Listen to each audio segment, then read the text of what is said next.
Hola, hola, bienvenidos a una nueva clase virtual de su curso de Biología de Animales 1. Y esta es una muy especial porque se trata de la última clase del curso. Así es la última clase taxonómica que vamos a ver.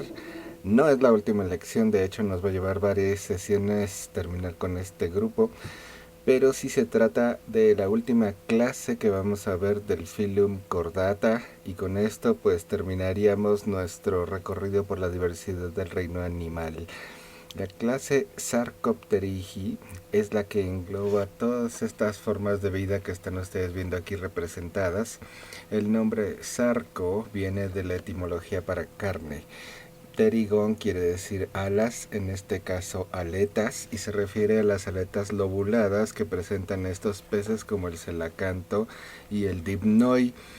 Espero que ya los hayan revisado. Estos peces tienen unas aletas con músculo, que ya no son como las aletas de los otros peces, los actinopterigios, donde los huesos que las forman son largos y delgados, como radios o espinas.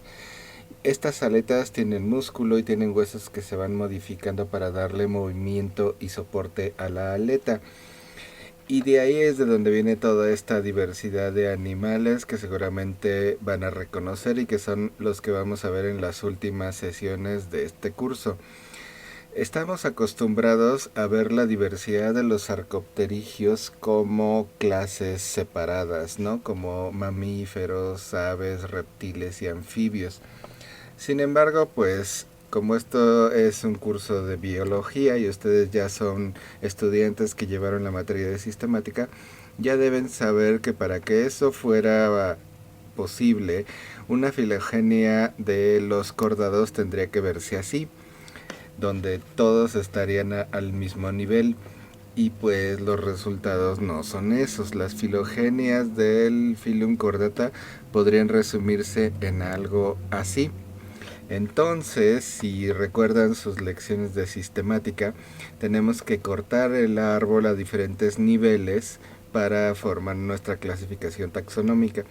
Así que si este es el Phylum Chordata, aquí tenemos dos subfila donde podemos poner a los procordados y a los craneados. El siguiente nivel, el siguiente corte tendría que ser aquí, donde tenemos tres clases: los condrictios, los actinopterigios y los arcopterigios. Así que el nombre de osteictios o peces óseos pues queda invalidado, ya que como podemos ver aquí es polifilético, estaríamos tomando dos ancestros en un solo grupo.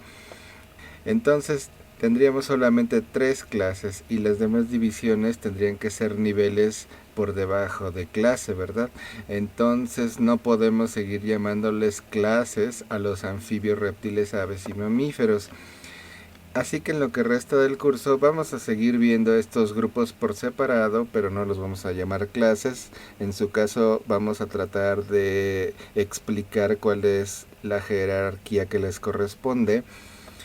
Los vamos a seguir viendo por separado porque son grupos didácticamente accesibles, son fáciles de diferenciar, y cuando ustedes estén practicando como biólogos profesionales, tienen que entender que una cosa es lo que entendemos los biólogos y otra cosa es lo que entiende el público en general. Si quisiéramos hacer una clasificación para que todo el mundo la maneje, pues esto sería un poco complicado, ¿verdad? Así sería la clasificación siguiendo la filogenia. Tendríamos una clase Sarcopterigi con dos subclases, luego tendríamos infraclases. Total que anfibios y reptiles vendrían a quedar como parvoclase, y aquí veríamos todos los órdenes de aves que hay. Tenemos más aves todavía por aquí. Aquí estarían los mamíferos. Más atrás aquí tenemos a los anfibios, aquí tenemos a los reptiles. Esta clasificación está tratando de respetar la jerarquía de orden para los órdenes de aves, pero como veremos puede cambiar bastante si aplicamos el enfoque filogenético. La cuestión es que es muy difícil intentar traducir esto a una clasificación accesible al público en general, por eso seguimos refiriéndonos a mamíferos, a aves, reptiles y anfibios, pero que quede claro que ya no tienen el rango de clase, ¿de acuerdo? Entonces, para entender a los sarcopterigios, vamos a ubicarnos en el Silúrico, hace más o menos 477 millones de años. Seguramente se acuerdan de este video que les enseñé en el tema de los quelicerados, de cómo los alacranes gigantes salían del mar para invadir el medio terrestre, esto persiguiendo a sus presas. Y si se acuerdan, sus presas eran unos pequeños peces que les comentaba yo que eran parte de nuestro linaje ancestral. Se llaman cefaláspidos, eran unos pececillos agnatos con un casquito de hueso en la cabeza. Y bueno, en esta historia que les repito no tiene mucho sustento científico, los cefaláspidos son los que desovan en aguas dulces y llevan a los alacranes a invadir la tierra tratando de explotar este recurso que pues aquí no tiene competencia. La cuestión es que hace 477 millones de años existían los cefaláspidos, estos peces parte de nuestro linaje ancestral. Fíjense cómo tiene su casco de osteodermo, que va a ser bastante importante más adelante, ahorita que veamos otra gran modificación. Son peces agnatos, así que no tienen mandíbulas, su boca es solo una abertura aquí en la parte de abajo. Veíamos sus ojos aquí en la parte superior, tenían un tercer ojo pineal al que también nos vamos a referir después. Nos muestran cómo conforme va pasando el tiempo se van desarrollando las mandíbulas, que espero que esto ya lo hayan visto cuando vieron peces cartilaginosos. Y fíjense el desarrollo de los dientes al que ahorita nos vamos a referir. Luego tenemos como las aletas lobuladas van dando origen a las patas. Para esto obviamente se necesita que los huesos evolucionen y cambien de forma. Y finalmente hace más o menos 360 y tantos millones de años nos ubicamos en el periodo devónico y vemos los primeros anfibios que comienzan a invadir la Tierra. Este que vemos aquí es un fósil llamado Ictiostega, uno de los más famosos. Y ahí vemos cómo empiezan a explotar un ambiente en el que no hay competencia, seguramente buscando presas, entre ellas artrópodos que ya estaban prosperando en la Tierra. Ya que los artrópodos invadieron la Tierra 80 millones de años antes que los vertebrados. Aquí estaríamos en el periodo devónico. Y nos ponen aquí que los primeros animales de respiración aérea fueron anfibios e insectos. En realidad, como decíamos, pasaron más o menos 80 millones de años. Aquí vemos a los escorpiones marinos, pero bueno, a escala geológica no es mucho. 80 millones de años, sin embargo, a nuestra escala, pues sí ya es bastante. Entonces, los primeros fósiles eran peces sarcopterigios como este que vemos aquí, de hace 408 millones de años, y terminamos con organismos como el Ictiostega, hace 365 millones de años. Aquí podemos ver lo que debió haber ocurrido. Esta es la aleta de un pez sarcopterigio, como un celacanto. Fíjense los huesos como ya empiezan a tomar la forma de los huesos de las extremidades que podemos ver ya más desarrollados en este fósil anfibio. Y vemos los huesos del húmero, radio y el antes llamado cúbito, ahora llamado ulna, que se alargan y forman las patas de los reptiles y de los demás animales tetrápodos. Para esto, la innovación más importante fue la creación de dos cinturas. La cintura escapular, que es la que está aquí, su nombre viene de este hueso llamado escápula, que nosotros forma una especie de paleta en nuestra espalda, a la que solemos llamar omóplato, pero su nombre es escápula.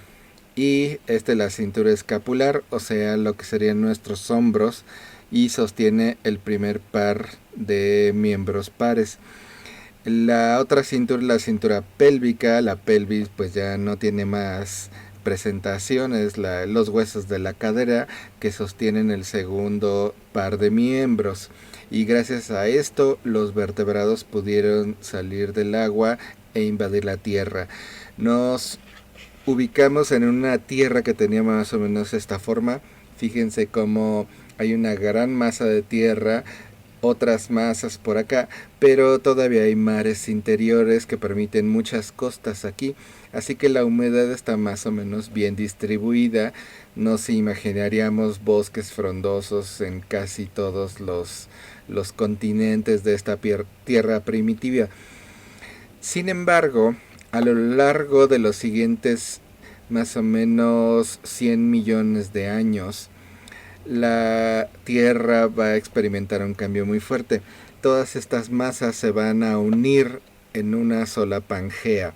Esto quiere decir que estos mares interiores van a desaparecer, todas estas costas se van a volver tierra aislada dentro de la masa continental, lo que quiere decir que la humedad va a quedar solo en las orillas y cuando llegue al centro el aire ya no va a tener humedad, va a estar seco.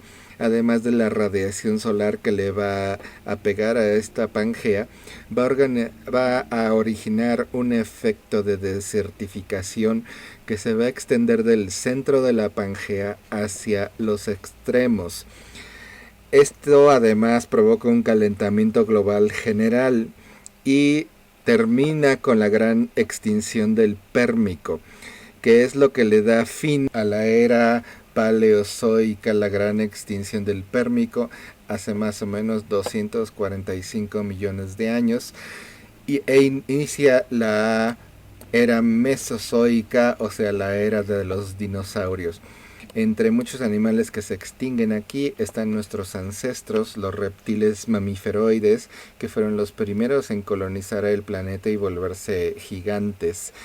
Con la extinción del Pérmico, nuestro linaje queda reducido a unos pequeños organismos que logran sobrevivir la era de los dinosaurios y que van a comenzar a dominar por ahí del Eoceno en la era Cenozoica, después de una dominación por parte de las aves gigantes que también tuvieron su momento. Pero bueno, mientras tanto nos ubicamos en esta tierra hace 390 millones de años. Toda esta humedad permite que los anfibios salgan del mar y se establezcan temporalmente en la tierra. Y gracias a esto el siguiente linaje de los tetrápodos ya completamente independientes del agua va a surgir.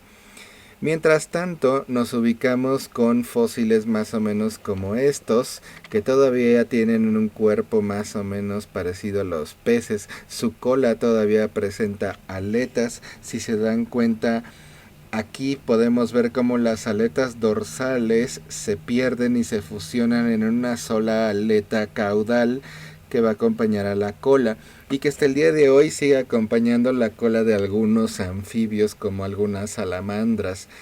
Ahorita la vamos a ver con más detalle. Luego tenemos estos otros animales como el Tiktaalik, que vean cómo su cabeza comienza a volverse una especie de pala aplanada y muy reforzada. Obviamente para buscar humedad, estos animales dependen mucho de la humedad, pueden con sus aletas musculares salir a dar paseos fuera de la tierra. Incluso se especula que algunos ni siquiera podían hacer eso, sino solo arrastrarse en el agua. Pero los anfibios comenzaron a hacer incursiones pequeñas fuera del agua para buscar presas. Luego tenemos ya al Ictiostega, donde los miembros pares ya están más desarrollados.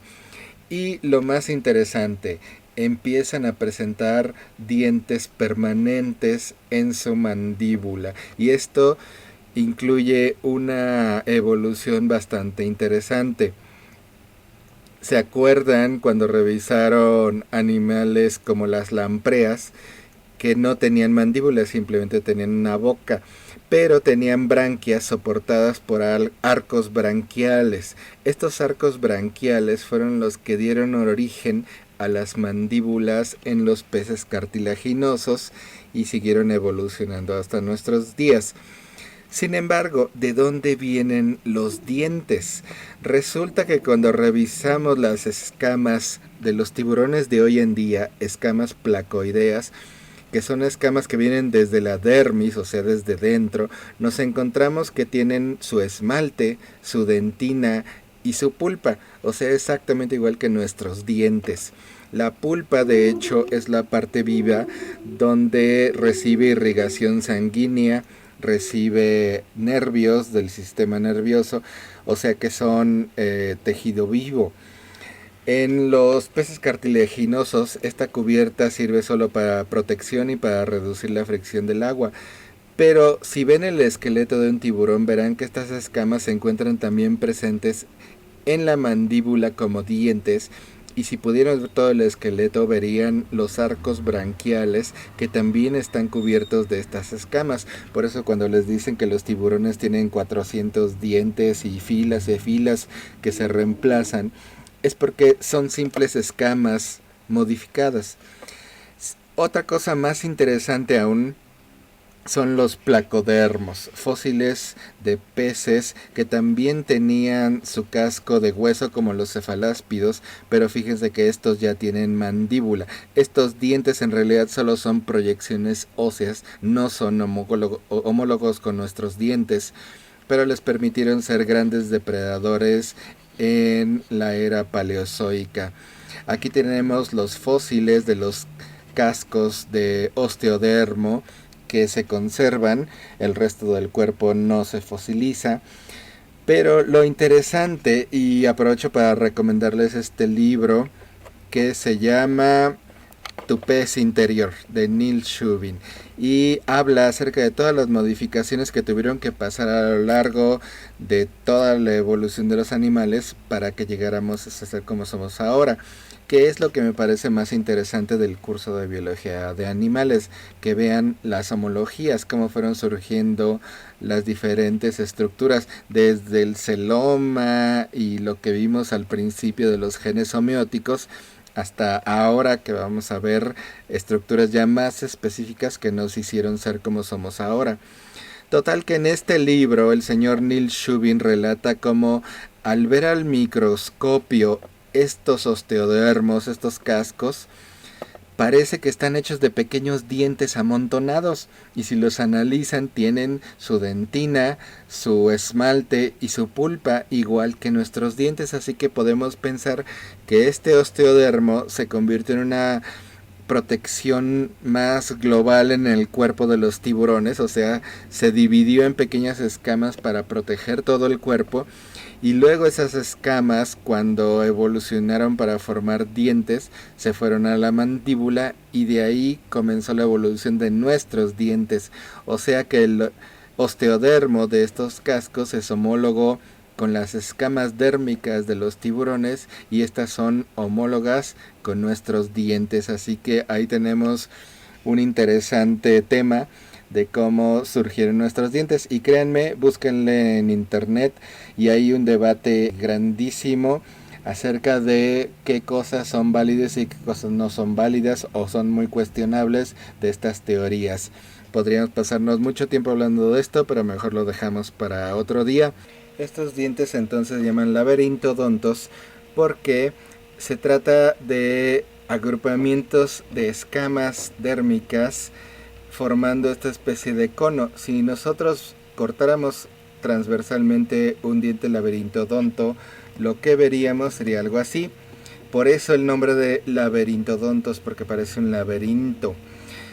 Esto viene de plegar un montón de escamas dérmicas a manera de cono para que adopten este diseño. Estos dientes laberintodontos no son los que dieron origen a nuestros dientes vienen de un proceso diferente, pero sí son los primeros dientes de tipo estatodonto, o sea, definitivos y ya no reemplazables en las mandíbulas de los vertebrados, por eso son importantes en la historia del origen de nuestros dientes. Tenemos a los temnospóndilos de hace 330 millones de años, y a los lepospóndilos de hace 326 millones de años. Son los dos grandes linajes de anfibios fósiles. Estos se extinguieron sin dejar ninguna descendencia hasta nuestros días. Fíjense cómo en algunos esa cabeza reforzada en forma de pala evolucionó de una manera muy extrema. Había formas que parecían incluso serpientes, pero fueron los temnospóndilos los que después de muchos años llegaron al clado Lysanfibia, que es el que sobrevive hasta nuestros días y que es de donde vienen los anfibios actuales. Incluso vean, algunos de ellos ya tenían forma como de anfibios de nuestros días. Así que entramos a la diversidad de anfibios actual. Recuerden, ya no le podemos decir clase anfibia, sería, no sé, una subclase o cualquier otro rango. Sin embargo, hay características que sí nos definen muy bien a los anfibios de hoy en día y nos hacen muy fácil reconocerlas. La primera es su piel.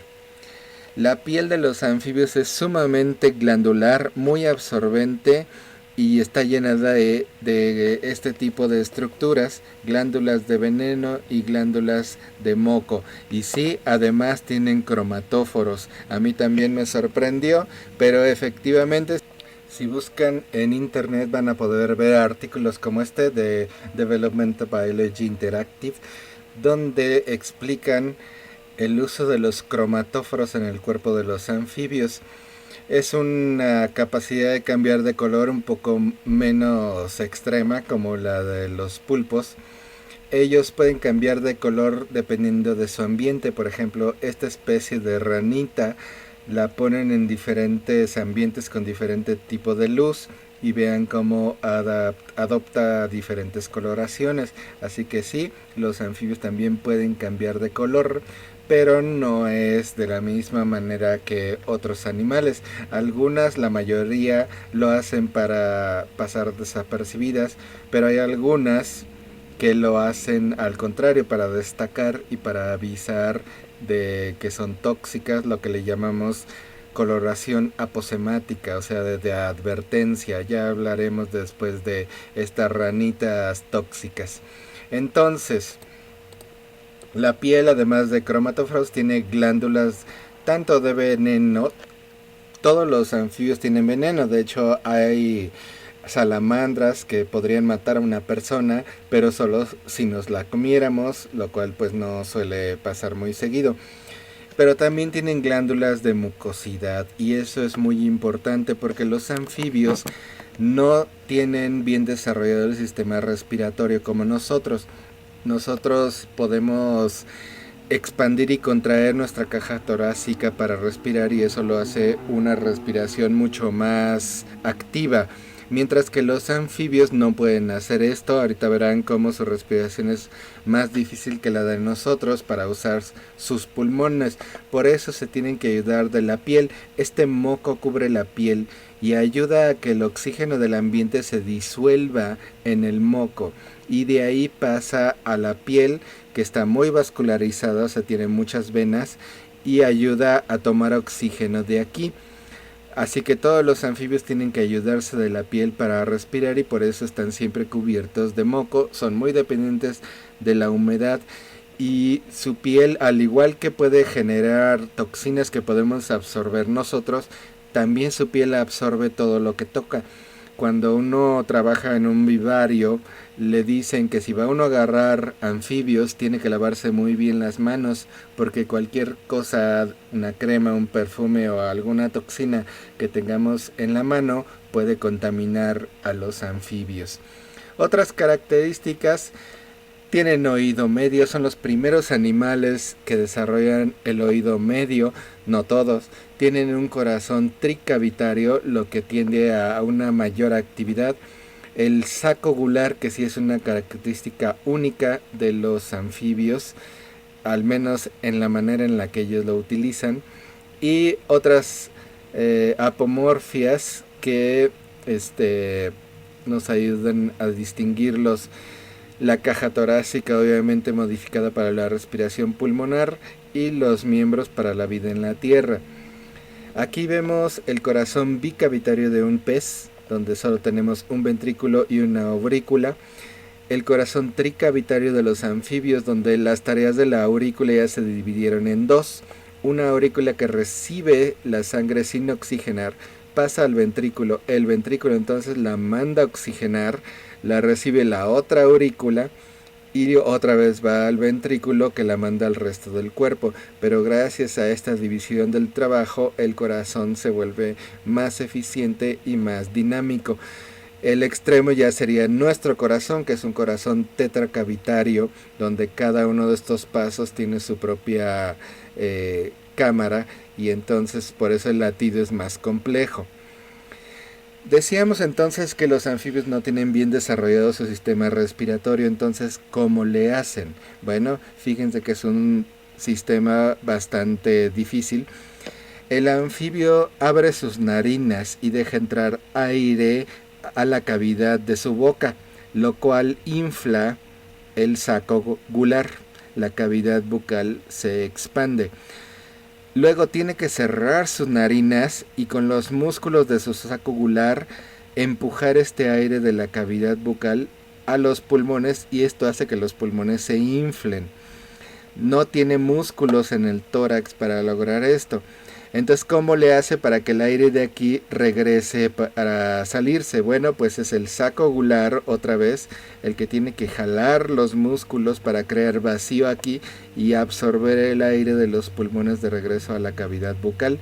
Y luego, abriendo las narinas y volviendo a contraer el saco gular, este aire es expulsado para volver a repetir el ciclo. Fíjense cómo es un sistema bastante más complicado y mucho menos eficiente para respirar. Ahorita vamos a ver cómo el saco gular tanto de ranas como de salamandras siempre se está moviendo, porque con eso respiran. Si solo en las ranas se puede modificar para producir sonidos, pero eso lo vamos a ver ahorita. Entonces vamos a revisar ahora la diversidad del orden Anura. El nombre Anura quiere decir sin cola. Por lo tanto, nos vamos a referir a las ranas y a los sapos. Son más o menos 6.600 especies, o sea, es el orden más grande y el más exitoso de anfibios hoy en día. Si revisamos anatomía interna, nos damos cuenta cómo el esqueleto se ha modificado para el brinco. Su pelvis se ha extendido para dar este efecto como de resortera y darle flexibilidad para impulsar el salto. Sus miembros traseros también se han ampliado mucho y esto les permite mucha movilidad. Fíjense las costillas lo poco desarrolladas que están, porque no tienen la capacidad de ayudar en la respiración como nosotros. Además vemos también el único orificio de salida de su cuerpo, que se llama cloaca. Así se define una cloaca: es la salida de todos los sistemas digestivo, reproductor y excretor. Entonces también desarrollan el oído medio. Los anuros son los que mejor desarrollado tienen el oído medio. Las patas posteriores más desarrolladas, las patas anteriores solo con 4 dedos. La cola se pierde y las vértebras caudales que la formaban se fusionan en un urostilo. Pasan por un proceso completo de metamorfosis y, como decíamos, son las que tienen desarrollado el oído medio. Esto que vemos aquí es la membrana timpánica, que da lugar al oído medio, que se conecta con el oído interno. Esta es otra evolución bastante interesante. Ustedes vieron que en los peces se desarrolla el sentido dado por un órgano llamado la línea lateral, que capta vibraciones del agua por todo el cuerpo del pez. Al salir del agua ya no tiene caso una adaptación de ese tipo, por eso la línea lateral se reduce y queda en este oído interno, al que nosotros le llamamos cóclea o caracol.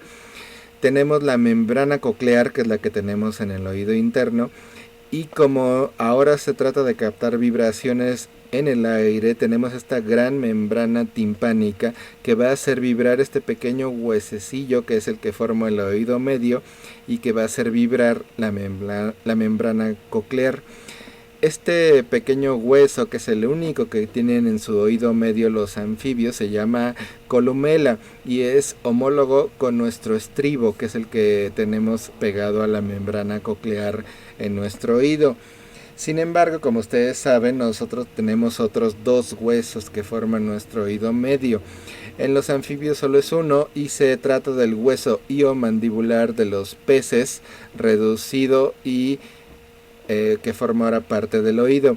Este es el hueso iomandibular de un pez. Su equivalente en un condrictio es un cartílago iomandibular, como vemos aquí.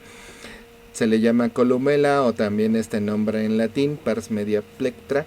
Y es el primer hueso de la mandíbula que se va al oído medio entre los cordados, lo cual se va a repetir más adelante. Decíamos que pasan por un proceso de metamorfosis completo que incluye su huevecillo. Del huevecillo sale el renacuajo, que tiene aleta y no tiene extremidades. Poco a poco se van desarrollando las extremidades hasta que queda un adulto sin cola, con patas y capaz de abandonar el agua para irse a la tierra, pero eso lo vamos a ver mejor aquí. Tenemos entonces el huevecillo, que es transparente y gelatinoso, tiene que estar en el agua. Aquí ocurrió todo lo de los genes somióticos en un ratito y ya se formó la larva, que se va a alimentar durante unos días hasta varios meses en el agua. Vemos cómo empiezan a salir las patitas, la cola se va a reabsorber y a perder. Y finalmente va a quedar listo el anfibio para abandonar el agua y salir. Es muy importante que noten cómo los huevecillos de los anfibios son gelatinosos y dependientes del agua. Si los sacamos del agua se secan y se mueren, que es el siguiente gran paso evolutivo para finalmente abandonar el agua por parte de los cordados. Fíjense el saco gular en una salamandra, cómo se está moviendo constantemente. En otros videos que vamos a ver ahorita, noten eso por favor, como el saco gular siempre se está moviendo porque con eso respiran. Y bueno, pues vemos sapos, salamandras, todo tipo de anfibios que están hechos para alimentarse. Tienen que buscar alimento muy rápido, luego aparearse, dejar sus huevecillos y en la mayoría de los casos se van. Son depredadores sumamente activos, son voraces. Si se dan cuenta, tanto ranas como salamandras tienen una boca muy grande. Todo el frente de su cabeza es la boca. Están hechos para tragar todo tipo de presas y se ayudan de eso con su lengua. Aquí vemos los enormes ojos de una rana que están hechos pues para ver a sus presas. Se tragan absolutamente todo lo que puedan, ya sean insectos. Ahí vemos una rata, cómo se la acaba de tragar. Pueden ser incluso sus mismos congéneres. El canibalismo es muy frecuente entre los anfibios e incluso en su etapa de renacuajos se canibalizan entre ellos. Todo su cuerpo entonces está hecho para comer. Fíjense la boca como es enorme. Aquí vemos cómo se va a encontrar con un alacrán. Y vean el uso de la lengua. La saliva de las ranas se hace muy pegajosa al contacto con el aire, eso le ayuda a atraparlo, pero como no funcionó, pues usa sus manos, sus patas delanteras para tragársela. Absolutamente todo lo que tenga un tamaño aceptable y pase por enfrente de una rana es susceptible de volverse su comida. Ahí tenemos otra araña y ahorita verán cómo incluso las aves no están a salvo de los anfibios. Tienen modificaciones muy espectaculares para poder estar comiendo todo el tiempo. Las patas, fíjense cómo los ayudan a alcanzar esas presas. Y ahora quiero que vean los ojos. Esto es algo de lo más espectacular entre los anfibios. Imagínense tragarse algo tan grande con una boca de este tamaño, pero luego no lo pueden tragar porque no tiene adaptaciones. Tienen dientes en el paladar para sostener a la presa, pero no tienen una manera efectiva de tragársela. Esto es otra rana, o sea, se está comiendo otra rana. Se comen absolutamente todo. Y entonces, ¿cómo le va a hacer para que esta presa descienda por el esófago? Bueno, la adaptación es muy interesante. Fíjense cómo esta rana come esta larva y luego vean sus ojos. Si vieron cómo se aplastan totalmente y luego vuelven a subir, porque la manera en que puede tragar a su presa es empujándola con sus globos oculares. Efectivamente, cierra sus párpados, bajas los ojos y con eso empuja la comida que está en la boca hacia la garganta. Así que simplemente comen con los ojos. Ahora la modificación del saco gular de las ranas.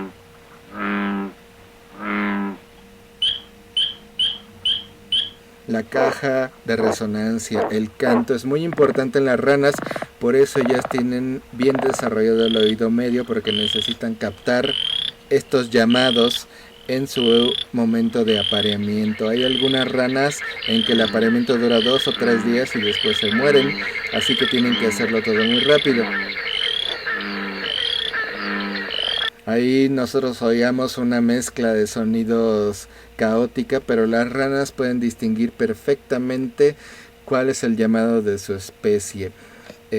Ahora pasamos con el siguiente orden, el orden Urodela o Caudata, que son las salamandras. Urodela viene de uro, de cola, porque conservan la cola durante toda su vida, pero verán cómo están muy modificadas para un estilo de vida bastante diferente al de las ranas.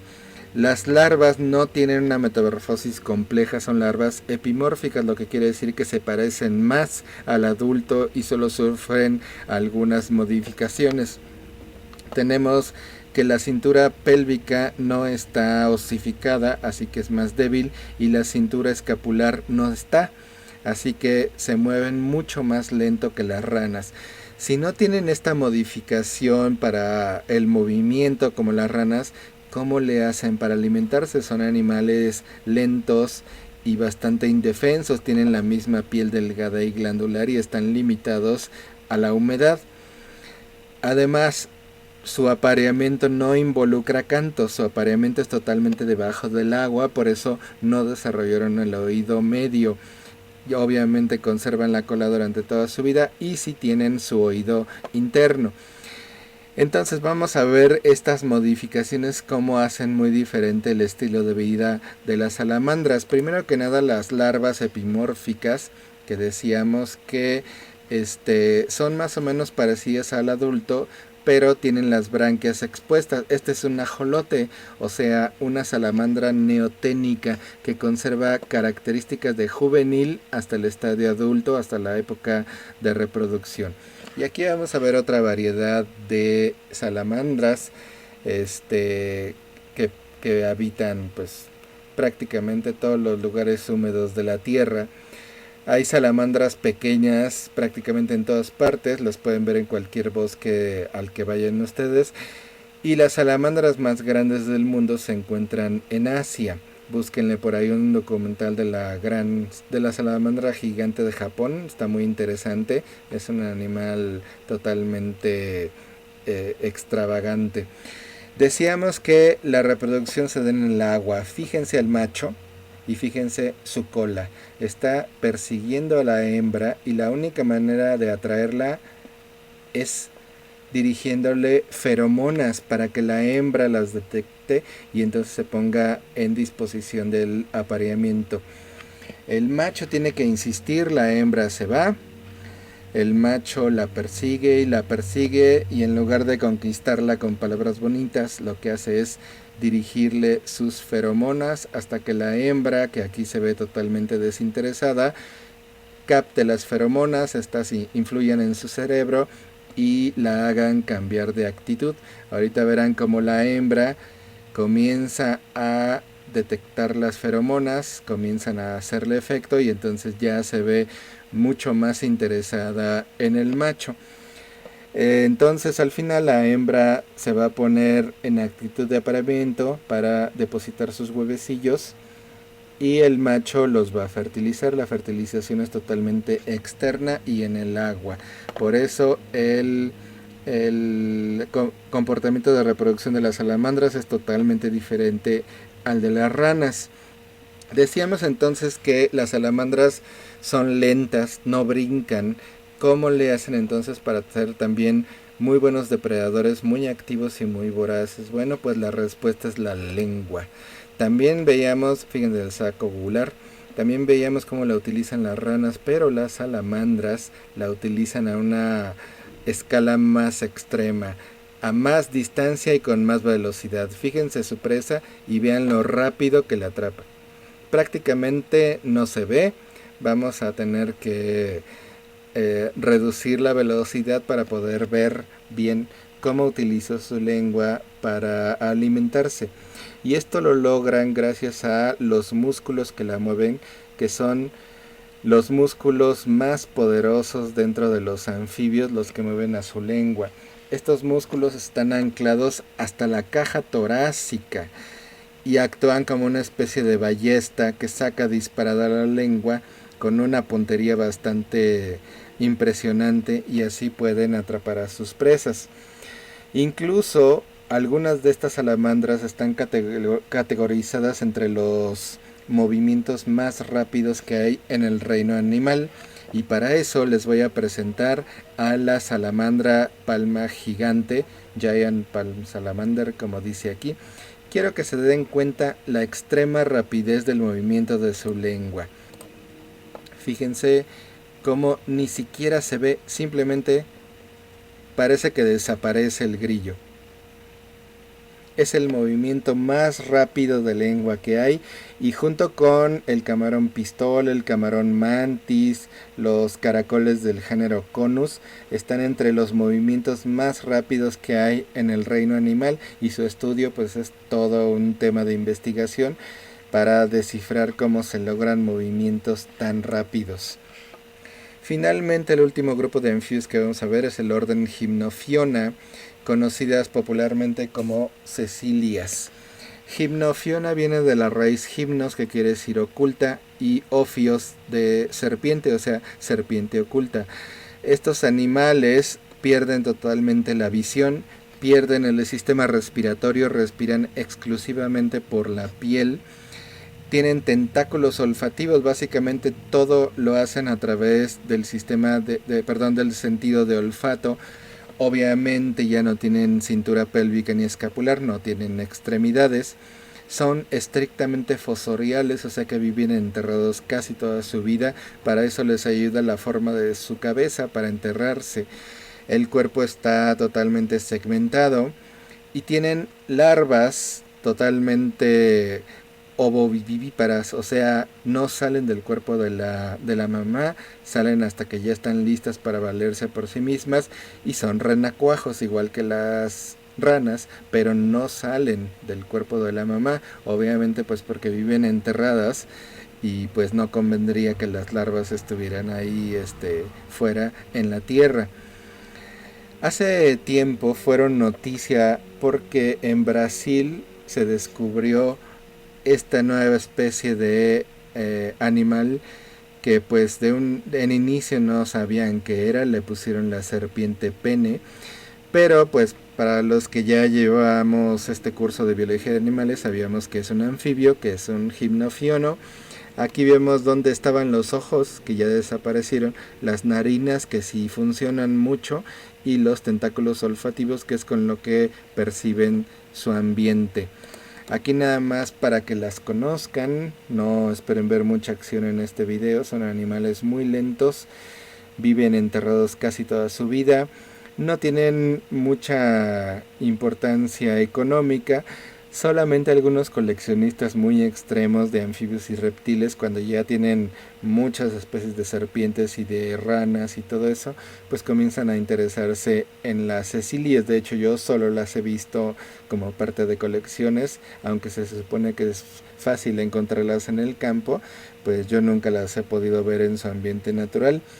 Pero bueno, este es uno de los animales que desde el principio del curso les mencionaba, ¿no? Que de repente en las redes sociales salen noticias espectaculares de animales misteriosos, y pues en este caso ya vimos como también a los anfibios les tocó y posteriormente veremos que también a los reptiles.